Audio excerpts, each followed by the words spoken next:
ನಮ್ಮ ಪ್ರಾಚೀನ ಭಾರತದಲ್ಲೂ ನಾವು ವ್ಯವಹಾರವನ್ನು ನಾವೀಗ ಗಮನಿಸ್ತಾ ಹೋದರೆ ನಮ್ಮ ಇತಿಹಾಸಕಾರರು ಹೇಳೋದು ಸಹ ವಾರಣಾಸಿಯಲ್ಲಿ ಗಂಗೆಯ ಮೂಲಕ ಎಲ್ಲ ವ್ಯವಹಾರಗಳು ನಡೀತಾ ಇತ್ತು. ಹಾಗಾಗಿ ಗಂಗೆಗೆ ನಾವು ಹೋಗುವಾಗ ಹಣ ಕೊಟ್ಟು ಹೋಗಬೇಕಿತ್ತು. ಸಮಗ್ರ ಭಾರತದಲ್ಲಿ ಚಾಣಕ್ಯರ ಪರಿಚಯ ಇತ್ತು. ನನ್ನನ್ನು ಮುಟ್ಲಿಕ್ಕೆ ಸಾಧ್ಯ ಇಲ್ಲ ಯಾರಿಗೂ ಅಂತಾರೆ.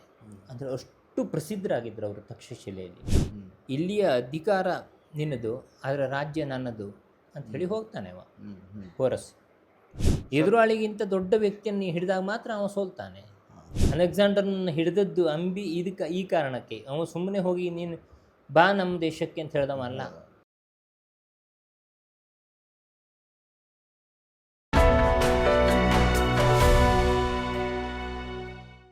ನಮಸ್ಕಾರ. ಇತಿಹಾಸದ ಯಥಾರೂಪ ಸರಣಿಗೆ ನಿಮ್ಮೆಲ್ಲರಿಗೂ ಕೂಡ ಸ್ವಾಗತ. ನಾನು ಬಡಕಿಲಾ ಪ್ರದೀಪ್. ನಮ್ಮ ಜೊತೆ ಸದ್ಯೋಜಾತ ಭಟ್ ಅವರಿದ್ದಾರೆ. ಅವ್ರ ಜೊತೆ ಇತಿಹಾಸದ ಕೆಲವೊಂದು ತುಣುಕುಗಳನ್ನು ಹೆಕ್ಕಿ ತಂದು ಅದರ ಯಥಾರೂಪವನ್ನು ತಿಳ್ಕೊಳ್ಳುವಂತಹ ಈ ಸರಣಿಯಲ್ಲಿ ಇವತ್ತು ಒಂದು ವಿಶೇಷವಾದಂತಹ ಟಾಪಿಕ್, ನಾವೆಲ್ಲರೂ ಕೂಡ ಇದ್ರ ಬಗ್ಗೆ ಮಾತಾಡ್ತಿರ್ತೀವಿ, ತಕ್ಷಶಿಲೆ. ಅದ್ರ ಬಗ್ಗೆ ಮಾತಾಡೋಣ. ಅವ್ರನ್ನ ಕಾರ್ಯಕ್ರಮಕ್ಕೆ ಸ್ವಾಗತ ಮಾಡೋಣ. ನಮಸ್ತೆ. ನಮಸ್ತೆ. ಈ ತಕ್ಷಶಿಲೆ ಅನ್ನುವಂಥದ್ರ ಬಗ್ಗೆ ನಾವು ತುಂಬಾ ಮಾತಾಡ್ತೀವಿ. ಈಗಂತೂ ಅದು ಭಾರತದ ಭಾಗವಾಗಿಯೂ ಕೂಡ ಇಲ್ಲ. ಈ ತಕ್ಷಶಿಲೆಯ ಬಗ್ಗೆ ನಾವು ತಿಳಿದದ್ದು ಹಲವಿರಬಹುದು, ಆದರೆ ತಿಳಿದೇ ಇರೋದು ಇನ್ನೂ ಜಾಸ್ತಿ ಇದೆ ಅಂತ ನಾನು ತಿಳ್ಕೊತೀನಿ. ಸೊ ಅದ್ರ ಬಗ್ಗೆ ಹೇಳ್ಬೋದು. ತಕ್ಷಶಿಲೆ ಅಂತಂದರೆ ಗಾಂಧಾರ ಜನಪದ ಅದು ಮೊದಲು, ಈಗ ಅಫ್ಘಾನಿಸ್ತಾನ. ತಕ್ಷ ಅಂತಂದರೆ ರಾಮನ ಮೊಮ್ಮಗ, ಕುಶನ ಮಗ ಅವನಿಗಾಗಿ ನಿರ್ಮಿಸಿದಂತಹ ಒಂದು ನಗರ ಅದು. ಪ್ರಾಚೀನ ಭಾರತದಲ್ಲಿ ಈ ಭಾರತವನ್ನು ಆರ್ಯ ಸಂಸ್ಕೃತಿ ಅಂತಲೂ ಕರಿತಾ ಇದ್ರಾಗ. ಆ ಪ್ರಾಚೀನ ಭಾರತದಲ್ಲಿ ಎಲ್ಲ ವ್ಯವಹಾರಗಳು ನಡೀತಾ ಇದ್ದದ್ದು ತಕ್ಷಶಿಲೆಯಲ್ಲಿ. ದಕ್ಷಿಣ ಮತ್ತು ಪೂರ್ವ ಕಡೆಯಿಂದ ಹೋಗುವಂತಹ ಎಲ್ಲ ಸಾರ್ಥಗಳು ಕೊನೆಯ ಸ್ಥಾನ ತಲುಪುವಂಥದ್ದು ತಕ್ಷಶಿಲೆಯನ್ನು. ಯಾಕಂದರೆ ಅದು ಇಡೀ ಬೇರೆ ದೇಶಗಳಿಗೆ ವ್ಯವಹಾರಕ್ಕೆ ಸುಲಭವಾದಂತಹ ಮಾರ್ಗ ಅದು ತಕ್ಷಶಿಲೆ. ಹಾಗಾಗಿ ಎಲ್ಲರೂ ಅಲ್ಲಿಗೆ ಬರ್ತಾಯಿದ್ರು, ಅಲ್ಲಿಂದ ವ್ಯವಹಾರಗಳು ನಡೀತಾ ಇದ್ದವು. ಇದು ವ್ಯವಹಾರದ ದೃಷ್ಟಿಯಿಂದ. ಇನ್ನೊಂದು ದೃಷ್ಟಿಯಿಂದ ತಕ್ಷಶಿಲೆ ನಮಗೆ ಪರಿಚಯ ವ್ಯವಹಾರ ದೃಷ್ಟಿಯಿಂದ ಇಲ್ಲ ನಮ್ಮಲ್ಲಿ. ತಕ್ಷಶಿಲೆಯನ್ನು ನಾವು ವ್ಯವಹಾರದ ದೃಷ್ಟಿಯಿಂದ ನಾವು ನೋಡಿದ್ದೇ ಇಲ್ಲ. ನಮ್ಮ ಸಾರ್ಥದ ದೃಷ್ಟಿಯಿಂದ ಮಾತ್ರ ನಾವು ವ್ಯವಹಾರ ನೋಡ್ತೇವೆ ಬಿಟ್ಟರೆ ನಮ್ಮ ಪ್ರಾಚೀನ ಭಾರತದಲ್ಲೂ ನಾವು ವ್ಯವಹಾರವನ್ನು ನಾವೀಗ ಗಮನಿಸ್ತಾ ಹೋದರೆ ನಮ್ಮ ಇತಿಹಾಸಕಾರರು ಹೇಳೋದು ಸಹ ವಾರಣಾಸಿಯಲ್ಲಿ ಗಂಗೆಯ ಮೂಲಕ ಎಲ್ಲ ವ್ಯವಹಾರಗಳು ನಡೀತಾ ಇತ್ತು. ಹಾಗಾಗಿ ಗಂಗೆಗೆ ನಾವು ಹೋಗುವಾಗ ಹಣ ಕೊಟ್ಟು ಹೋಗಬೇಕಿತ್ತು. ನಾವು ಹಿಂದೆ ಅದ್ರ ಬಗ್ಗೆ ಹೇಳಿದ್ದೆ. ಹೌದು. ತಕ್ಷಶಿಲೆ ಎರಡು ಕಾರಣಗಳಿಗೆ ಬಹಳ ಪ್ರಸಿದ್ಧವಾಗಿತ್ತಾಗ. ಒಂದು ವ್ಯವಹಾರಗಳಿಗೆ, ಇನ್ನೊಂದು ವಿದ್ಯೆಗೆ. ನಮ್ಮಲ್ಲಿ ಪ್ರಾಚೀನ ಭಾರತದ ವಿದ್ಯಾ ಕೇಂದ್ರಗಳಲ್ಲಿ ನಮ್ಮ ವಿದ್ಯಾರ್ಥಿಗಳಿಗೆ ನಾವು ಹೇಳ್ಕೊಡೋದು ತಕ್ಷಶಿಲೆ ಒಂದು ಮತ್ತು ನಾಲಂದ. ನಾಲಂದವೇ ನಮಗೆ ದೊಡ್ಡದು. ನಾಲಂದದ ಜೊತೆಗೆ ವಿಕ್ರಮ ಇತ್ತು, ಉಜ್ಜಯಿನಿಯ ಪ್ರದೇಶ. ನಾಲಂದವೇ ನಮಗೆ ದೊಡ್ಡದಾಗಿತ್ತಾಗ. ನಾಲಂದದಕ್ಕಿಂತ ದೊಡ್ಡದು ತಕ್ಷಶಿಲೆ.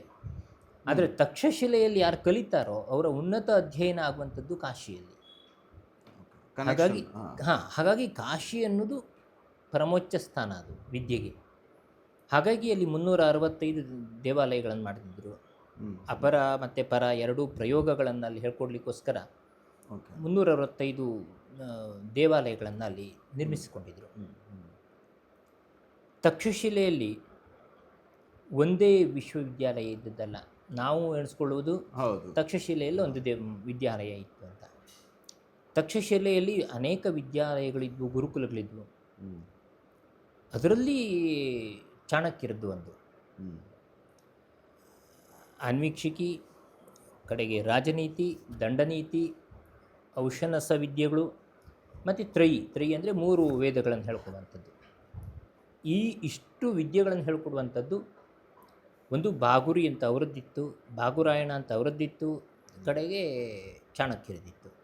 ಹೀಗೆ ಅನೇಕ ವಿದ್ಯಾಲಯಗಳು, ಗುರುಕುಲಗಳ ಅಲ್ಲಿ ಇದ್ದವು. ಆದರೆ ಸಮೂಹ. ಆದರೆ ಪ್ರಮುಖವಾಗಿ ಗುರುತಿಸ್ಕೊಂಡದ್ದು ಚಾಣಕ್ಯರದ್ದು.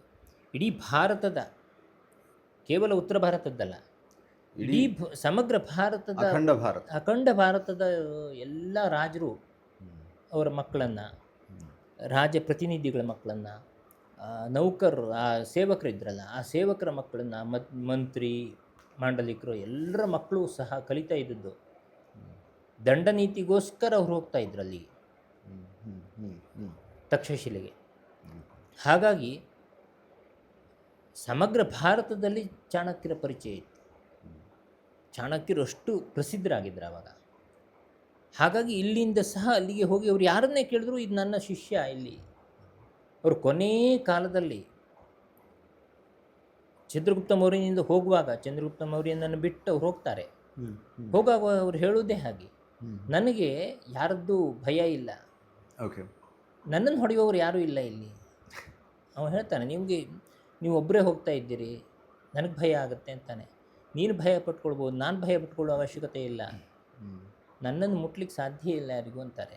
ಅಂದರೆ ಅಷ್ಟು ಪ್ರಸಿದ್ಧರಾಗಿದ್ದರು ಅವರು ತಕ್ಷಶಿಲೆಯಲ್ಲಿ.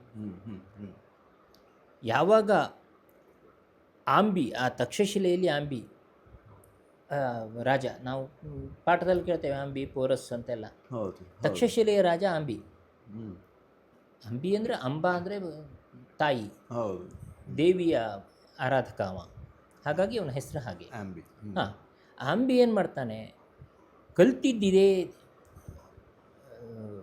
ಚಾಣಕ್ಯರ ಹತ್ರ. ಆಂಬಿ ತನ್ನ ಸರ್ವಸ್ವವನ್ನು ಔಷನಸ್ಯದಲ್ಲಿ ಕಳೆದುಕೊಂಡು ಬಿಡ್ತಾನೆ, ಸೋಲ್ತಾನೆ ಅವ. ಕೇಕೆಯದ ರಾಜ ಪೋರಸ್ನ ಜೊತೆ ಯುದ್ಧ ಆಗುತ್ತೆ. ಯುದ್ಧ ಅಂದರೆ ಯುದ್ಧ ಆಗೋದೇ ಇಲ್ಲ, ಇದೆ ಔಷನಸ ಪ್ರಯೋಗ ಆಗುತ್ತೆ. ಪ್ರಯೋಗ ಆಗಿ ಅವರು ಅವನ ಅರೆಸ್ಟ್ ಆದಮೇಲೆ, ಅವನು ಬಂಧನ ಆದಮೇಲೆ ಅವನಿಗೆ ಗೊತ್ತಾಗುತ್ತೆ, ಓ ನಾನು ಸೋತೆ ಅಂತ. ಆ ರೀತಿಯಲ್ಲಿ ಆಗುತ್ತೆ. ಆದ ನಂತರ ಅವ ಬಿಡ್ತಾನೆ, ನಾನು ನಿನ್ನನ್ನು ಬಿಟ್ಟಿದ್ದೇನೆ, ಇಲ್ಲಿಯ ಅಧಿಕಾರ ನಿನ್ನದು, ಅದರ ರಾಜ್ಯ ನನ್ನದು ಅಂತ ಹೇಳಿ ಹೋಗ್ತಾನೆ ಅವ ಪೋರಸ್. ಹೋದ ನಂತರ ಇವ ಮತ್ತೆ ಚಾಣಕ್ಯರ ಹತ್ರ ಹೋಗ್ತಾನೆ, ನಾನು ಗುರು ಅವರು, ಅವ್ರ ಹತ್ರ ಇದಕ್ಕೆ ಕೇಳುವುದು ಅಂತ, ಸಲಹೆ ಕೇಳೋಣ ಅಂತ. ಆಗ ಚಾಣಕ್ಯರು ಉಗಿತಾರೆ ಅವರಿಗೆ, ರಾಜಕೀಯದಲ್ಲಿ ಮೈಮರೆವು ಅನ್ನೋದು ಬಹಳ ಕೆಟ್ಟದ್ದು. ರಾಜ ಅನ್ನೋ ಒಂದು ಧ್ವಜ ಇದ್ದ ಹಾಗೆ, ಸ್ತಂಭದಲ್ಲಿ ಇರುವಂತಹ ಧ್ವಜ ಹೇಗೆ ಹಾರತ್ತೋ ಅಷ್ಟೇ ಅವನ ಕೆಲಸ, ಅವನಿಗೆ ಬೇರೆ ಏನು ಕೆಲಸ ಇಲ್ಲ. ಅವ ಬಸನ್ಯಾಸಿ ಹಾಗೆ ಇರಬೇಕಷ್ಟೇ. ಅವನಿಗೆ ಒಂದು ಸಾಂಸ್ಕೃತಿಕವಾದಂತಹ ಯಾವ ಜೀವನ ಅವನಿಗಿಲ್ಲ. ಹಾಗಾಗಿ ನೀನು ಸಾಂಸ್ಕೃತಿಕ ಚಟುವಟಿಕೆಗಳಲ್ಲಿ ನೀನು ಭಾಗಿಯಾದೆ, ಮೈ ಮರೆತು ಬಿಟ್ಟೆ, ದೇಶ ಹೋಯಿತು ಅಂತಾರೆ. ಆಗ ಇವ ಹೇಳ್ತಾನೆ, ಅದಕ್ಕೆ ಏನು ಮಾಡಲಿಕ್ಕೆ ಸಾಧ್ಯ, ಈಗ ನಾನು ಅವನನ್ನು ಗೆಲ್ಲಬೇಕು, ಪೋರಸನ್ನು. ಹಾಗೆ ಮಾಡಬೇಡ, ನನ್ನ ಒಂದೇ ಜನಪದದಲ್ಲಿ ಗಲಾಟೆ ಸರಿಯಲ್ಲ, ಹಾಗೆ ಮಾಡ್ಲಿಕ್ಕೆ ಹೋಗಬೇಡ, ದೇಶ ಹಾಳಾಗುತ್ತೆ ಅಂತ. ಇವ ಕೇಳೋದಿಲ್ಲ. ಆಗ ಹೇಳ್ತಾರೆ ಅವರು, ಉಪದೇಶ ಕೊಡ್ತಾರೆ. ಅವರು ಕೊಟ್ಟದ್ದು ಒಳ್ಳೆಯ ಉಪದೇಶ, ಅವನು ಉಪಯೋಗಿಸಿದ್ದು ಕೆಟ್ಟದ್ದಷ್ಟೇ. ಅವ್ರು ಹೇಳ್ತಾರೆ, ನೀನು ಇನ್ನೊಬ್ಬನನ್ನು, ನಿನ್ನ ವೈರಿಯನ್ನು ಗೆಲ್ಲಬೇಕಾದ್ರೆ ನಿನ್ನಕ್ಕಿಂತ ದೊಡ್ಡ ಅಥವಾ ಅವನಿಗಿಂತ ದೊಡ್ಡ ರಾಜನನ್ನು ನೀನು ಹಿಡಿಬೇಕು. ಎದುರಾಳಿಗಿಂತ ದೊಡ್ಡ ವ್ಯಕ್ತಿಯನ್ನು ನೀನು ಹಿಡಿದಾಗ ಮಾತ್ರ ಅವನು ಸೋಲ್ತಾನೆ. ಶತ್ರುವಿನ ಶತ್ರುವೇ ಗೆಳೆಯ ಅನ್ನೋ ಥರವೇ. ಆವಾಗ ಇವ ಅಲ್ಲಿಂದ ಅದನ್ನು ನೆನಪು ಮಾಡ್ಕೊಳ್ತಾ ಬರ್ತಾನೆ. ಬಂದವ ಸೀದಾ ಬಾಗುರಾಯಣನ ಹತ್ರ ಹೋಗ್ತಾನೆ. ಬಾಗುರಾಯಣ ಅಂದರೆ ಬಾಗುರಿಯ ಮಗ. ಇನ್ನೊಂದು ಆಶ್ರಮ, ತಕ್ಷಶಿಲೆಯಲ್ಲಿ ಆಶ್ರಮಗಳು ಬೇರೆ ಬೇರೆ ಆಶ್ರಮಗಳಿದ್ವು. ಆ ತಕ್ಷಶಿಲೆ ಇನ್ನೊಬ್ಬ ಆಶ್ರಮಕ್ಕೆ ಹೋದಾಗ ಅವ ಮಾತನಾಡ್ತಾ ಇರುವಾಗ, ನನಗೆ ಹೀಗೆ ಹೇಳಿದರು, ಆದರೆ ನನ್ನನ್ನು ಅವರು ಹೊರಗೆ ಹಾಕಿಬಿಟ್ರು, ನೀನು ಯುದ್ಧ ಮಾಡಬಾರ್ದು ಅಂತ ಹೇಳಿ ಕಳಿಸಿದ್ದಾರೆ, ನಾನು ಹೊರಗೆ ಬಂದೆ ಅಂತ ಹೇಳಿದಾಗ ಅಲ್ಲಿ ಇಬ್ಬರು ಬರ್ತಾರೆ. ಆ ಬಂದವರು, ನಾವು ಅಲೆಕ್ಸಾಂಡರ್ನ ತೊಂದರೆಯಿಂದ ನಾವು ಬಂದಿದ್ದೇವೆ, ನಮ್ಗೆ ಆಶ್ರಯ ಕೊಡಿ ಅಂತ ಬರುವುದವರು. ಆಗ ಅವರು ಅಲೆಕ್ಸಾಂಡರ್ನ ವೈಭವವನ್ನು, ಅವ ಮಾಡುವಂಥ ಘೋರ ಯುದ್ಧಗಳನ್ನು ಹೇಳ್ತಾ ಬರ್ತಾರೆ. ಅಲ್ಲಿಯೇ ಇವ ಹೇಳ್ತಾನೆ, ನನಗಿದೇ ಹೇಳಿದ್ದವರು ಚಾಣಕ್ಯರು, ಹಾಗಾದರೆ ನಾನು ಅಲೆಕ್ಸಾಂಡರ್ನ ಹಿಡಿತೇನೆ ಅಂತ. ಅಲ್ಲಿಗೆ ಟಾರ್ಗೆಟ್. ಹಾಂ, ಅಲೆಕ್ಸಾಂಡರ್ನ ಹಿಡಿದದ್ದು ಅಂಬಿ ಈ ಕಾರಣಕ್ಕೆ. ಅವನು ಸುಮ್ಮನೆ ಹೋಗಿ ನೀನು ಬಾ ನಮ್ಮ ದೇಶಕ್ಕೆ ಅಂತ ಹೇಳ್ದವ ಅಲ್ಲ. ಕೇಕಯ್ಯದ ರಾಜ ಪೋರಸ್ ಅನ್ನುವ ತೊಂದರೆ ಕೊಟ್ಟಿದ್ದಕ್ಕೆ ಅಲೆಕ್ಸಾಂಡರ್ ಬರಬೇಕಾಯ್ತು. ಇಲ್ದಿದ್ದ ಅಲೆಕ್ಸಾಂಡರ್ನಿಗೆ ಇಲ್ಲಿ ಎಂಟ್ರಿ ಸಾಧ್ಯತೆ ಇಲ್ಲ. ಇರಲಿಲ್ಲ. ಭಾರತಕ್ಕೆ ಎಲ್ಲರೂ ಒಟ್ಟಾಗ್ತಿದ್ರು. ಆದರೆ ಬಂದದ್ರಿಂದ ಸಿಂಧು ನದಿಯಿಂದ ಈ ಕಡೆಗೆ ಎಲ್ಲರೂ ಜನರು ಒಟ್ಟಾಗ. ನಿಮ್ಮ ಕಟ ಅಂತ ಒಂದು ಕತೆ ಹೇಳಿರ್ಬೇಕು ನಾನು. ಹೌದು, ನೀವು ಹಿಂದೆ ಅದ್ರ ಬಗ್ಗೆ ಮಾತಾಡಿದ್ದೀರಿ. ಹಾಂ, ಸೊ ಈಗ ಅದು ಬೇರೆ, ಅದು ಆಮೇಲಿನ ಕತೆಗಳು. ಆದರೆ ಈ ತಕ್ಷಶಿಲೆ ಎನ್ನುವಂಥದ್ದು ಇಡೀ ಭಾರತದ ಎಲ್ಲ ಜನರನ್ನು, ಅಂದರೆ ಈಗ ನಾನು ಸಹ ಅನುಸರಿಸ್ತಾ ಇರುವಂಥದ್ದು ತಕ್ಷಶಿಲೆಯ ವಿದ್ಯೆಯನ್ನು. ಈ ತಕ್ಷಶಿಲೆ ಯಾವಾಗ ಇನ್ನೂ ಕೆಳಗಾಗ್ತಾ ಬಂತಂದರೆ ಅಲೆಕ್ಸಾಂಡರ್ ಸುಟ್ಟು ಬಿಡ್ತಾನೆ, ತಕ್ಷಶಿಲೆಯನ್ನು ನಾಶ ಮಾಡ್ತಾನೆ. ನಾಶ ಮಾಡಿದ ನಂತರ ತುಂಬ ವರ್ಷಗಳ ನಂತರ ಸಮುದ್ರಗುಪ್ತ ಅದನ್ನು ಮತ್ತೆ ಉಜ್ಜೀವನಗೊಳಿಸ್ತಾರೆ. ಹೌದು, ಗೊಳಿಸ್ತಾನೆ. ಯಾಕೆ ಮಾಡ್ದ ಅಂತಂದರೆ ಅವನ ಗುರಿ ಇರುವಂಥದ್ದು ಕಾಶಿ. ತಕ್ಷಶಿಲೆ ಎಲ್ಲಾದರೂ ದೊಡ್ಡದಾದರೆ ಅಲ್ಲಿ ವಿದ್ಯಾರ್ಥಿಗಳೆಲ್ಲ ಕಲಿತ್ರೆ ಅವ್ರು ಬರುವಂಥದ್ದು ಎಲ್ಲಿಗೆ ಅಂದರೆ ಕಾಶಿಗೆ. ಆಗ ಇನ್ಕಮ್ ಯಾರಿಗೆ ಬಂತು? ಸಮುದ್ರಗುಪ್ತನಿಗೆ ಬರುತ್ತೆ. ಆ ಕಾರಣಕ್ಕೆ ತಕ್ಷಶಿಲೆಯನ್ನು ಮತ್ತೆ ದೊಡ್ಡದು ಮಾಡ್ತಾನೆ. ಮತ್ತೆ ನಾಶ ಅದು ಯಾವಾಗ ಆಗಿದ್ರೆ ಮತ್ತೆ ಬೆಳೆಸಿದ್ಮೇಲೆ ಮಧ್ಯೆ ಇದಾದ ಕೂಡಲೇ ನಾಶ ಆಯಿತು. ಈ ಅಲೆಕ್ಸಾಂಡರ್ ಬಂದಾಗ ನಾಶ ಆಯಿತು. ಅಲ್ಲ, ಅದಾದ್ಮೇಲೆ ಸಮುದ್ರಗುಪ್ತ ಅದನ್ನ ತುಂಬ ನಂತರ ಹೌದು, ಅದಾದ್ಮೇಲೆ ಅದು ಮತ್ತೆ ನಾಶ ಆಗಲಿಲ್ಲ ಅಂತ ಹೇಳೋದು. ಮತ್ತೆ ನಾಶ ಆಯಿತು, ಮತ್ತೆ ಹೋಯ್ತು. ಅದು ಹೇಗೆ ಕಾಲಕ್ರಮೇಣ ಹೋಯ್ತು. ಕಾಲಕ್ರಮೇಣ ಹೋಗಿದ್ದು. ಯಾರು ಮತ್ತೆ ಯಾವ ದಾಳಿನೂ ಇಲ್ಲ, ಮತ್ತೆ ಯಾರು ಬರಲಿಲ್ಲ, ಹಾಗೆ ಮಾಡಲಿಲ್ಲ. ಅದೇ ದೊಡ್ಡ ನಾಶ ಆಗಿದ್ದು. ಅದ ನಂತರ ಸಾಮಾನ್ಯವಾಗಿ ನಲಂದ ಹೋಯ್ತು, ಇದು ಹೋಯ್ತು, ಉಜ್ಜಯಿನಿ, ಕಾಲಾಂತರದಲ್ಲಿ ಎಲ್ಲವೂ ನಾಶವಾಗ್ತಾ ಬಂದು. ಯಾವಾಗ ಕಾಶಿ ಮಾತ್ರ ಇವತ್ತು ಸಹ ಅದೇ ರೀತಿಯಲ್ಲಿದೆ, ಅದರಷ್ಟಿಲ್ಲ. ಆ ಗತವೈಭವ ಸಿಗ್ಲಿಕ್ಕೆ ಸಾಧ್ಯ ಇಲ್ಲ. ಯಾಕಂದರೆ ಮಧ್ಯ ಇವ ಮುಸ್ಲಿಮ್ ಔರಂಗಜೇಬ್ ಹಾಳು ಮಾಡಿದ, ಅಲ್ಲಿಗೆ ನಾಶ ಆಯಿತು. ಆದರೆ ತಕ್ಷಶಿಲೆ ಹಾಗಲ್ಲ. ಅದು ರಾಮಾಯಣದ ಕಾಲದಿಂದ ಬೆಳೆದು ಬಂದಂಥ ಊರದು. ರಾಮನ ಮಗ ಕುಶನ ಮಗ ತಕ್ಷ ಅಂತ. ಆ ತಕ್ಷ ಅದನ್ನು ಬೆಳೆಸ್ಕೊಂಡು ಬಂದದ್ದು. ಹಾಗಾಗಿ ಅಲ್ಲಿ ಯಾವಾಗಲೂ ಗಲಾಟೆ ಇದ್ದದ್ದೇ. ಅದು ಈಗಲೂ ಸಹ ಗಲಾಟೆ ಇದ್ದದ್ದೇ, ಈಗಲೂ ನಿಲ್ಲಿಲ್ಲ. ಆದರೆ ಏನಾಗಿತ್ತಂದರೆ, ಯಾಕೆ ಆಗ್ತಿತ್ತಂದರೆ ಈ ಎಲ್ಲ ಸರಕುಗಳು ಅಲ್ಲಿ ಹೋಗ್ತಾ ಇದ್ವು. ಭಾರತದ ಸಂಪತ್ತು ವ್ಯವಹಾರದ ಇದರಲ್ಲೇನೆ ಅದು ಹಾಗೆ ನಾಶ ಆಗ್ತಾ ಬಂತು.